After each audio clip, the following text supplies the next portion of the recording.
Salam sejahtera tuan-tuan dan puan-puan yang amat dikasihi. Isu hangat hari ini ialah Muhyiddin, Dr. Mahathir diheret ke mahkamah isu pembatalan projek HSR.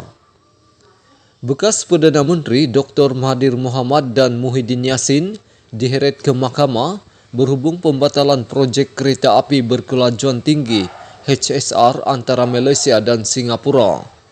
Warga negara Malaysia Muhammad Hatta Sanuri memfailkan writ saman menyasarkan dua bekas Perdana Menteri itu dan tiga yang lain bagi memulihkan projek itu serta menuntut mereka membayar pampasan RM1 juta kepada setiap warga negara Malaysia.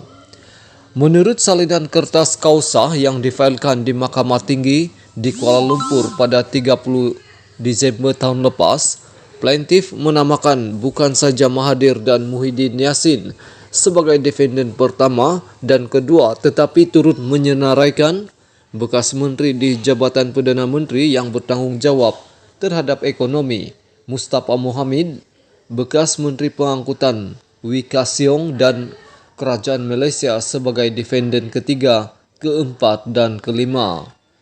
Hatta menjadi tumpuan sebelum ini berhubung tindakan undang-undang terhadap kerajaan di Mahkamah Keadilan Antarabangsa ICJ yang menganugerahkan kedaulatan Singapura ke atas Petra Branch, Pulau Batu Putih. Tindakan undang-undang itu gagal bagaimanapun lelaki berusia 46 tahun itu membuat rayuan berhubung perkara ini di Mahkamah Rayuan. Menurut kenyataan tuntutan tindakan terbaru yang dilihat Malaysia kini, Hatta mendakwa Mahathir cuai dan melakukan kesalahan penyelewengan dalam jawatan awam apabila Perdana Menteri ketika itu membuat keputusan untuk menangguhkan projek HSR pada 5 September 2018 yang didakwa mengakibatkan Malaysia membayar pampasan RM46 juta kepada Singapura pada 31 Januari 2019. Plaintiff mendakwa bahawa Muhyiddin juga melakukan kecuaian dan penyelewengan dalam jawatan awam sebagai Perdana Menteri ketika itu dengan menamatkan projek HSR pada 31 Disember 2020 dan ini menurutnya menyebabkan Malaysia membayar lebih RM320 juta sebagai pampasan kepada Singapura pada 2021 untuk pembatalan perjanjian dua hala antara kedua-dua negara. Sebelum ini pada 1 Januari 2021, media melaporkan kenyataan media bersama oleh Perdana Menteri ketika itu, Muhyiddin, dan Perdana Menteri Singapura, Lee Hsien Loong, berhubung pembatalan projek HSR. Hatta mendakwa Mustafa juga cuai dan melakukan penyelewengan dalam jawatan awam berhubung penangguhan projek itu. Dan Wee juga didakwa sama cuai dan melakukan penyelewengan dalam jawatan awam berhubung pengurusan projek itu. Plaintiff mendakwa bahawa antara kerugian yang dialami oleh semua rakyat Malaysia berikutan penamatan projek HSR adalah hilangnya keyakinan pelabur asing terhadap negara, kehilangan 70,000 pekerjaan berpotensi bergaji tinggi daripada projek itu, kehilangan peluang untuk memperoleh keuntungan RM70 bilion daripada pembinaan operasi HSR serta lebih RM366 juta kerugian akibat Malaysia membayar pampasan kepada Singapura. Berdasarkan fakta di atas, defendant perlu membayar ganti rugi teruk dan teladan kepada setiap rakyat Malaysia, termasuk plaintiff, untuk tindakan yang tidak mengikut perlembagaan, kejam dan untuk manfaat tidak jujur mereka sendiri yang membelakangkan kepentingan rakyat Malaysia, dakwa Hatta.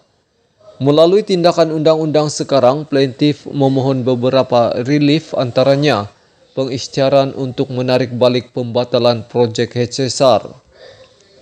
Hatta memohon pengisytiharan untuk memaksa defendant membayar RM1 juta sebagai ganti rugi dan pampasan kepada setiap warga negara Malaysia.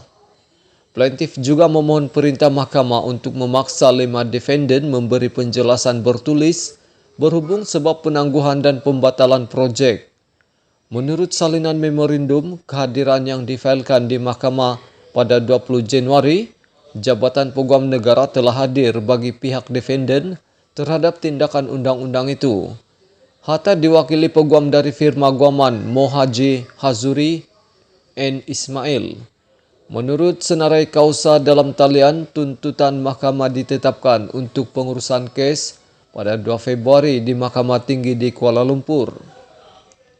Pada 22 Ogos tahun lepas, Perdana Menteri ketika itu Ismail Sabri Yaakob menyatakan minat untuk mempercepatkan pemulihan projek HSR dengan Singapura secepat mungkin.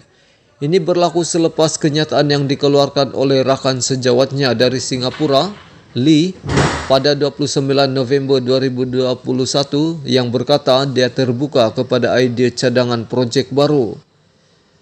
Kedua-dua negara pertama kali menandatangani perjanjian 2 hala mengenai HSR pada 13 Disember 2016 semasa pentadbiran Najib Razak.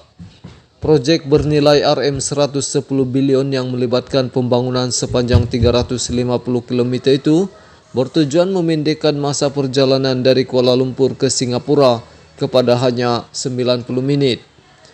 Pada 13 Disember tahun lepas, Bernama melaporkan Kerajaan Negeri Johor menyatakan kesediaannya untuk bekerja sama dengan Kerajaan Persekutuan berhubung kemungkinan pemulihan projek itu.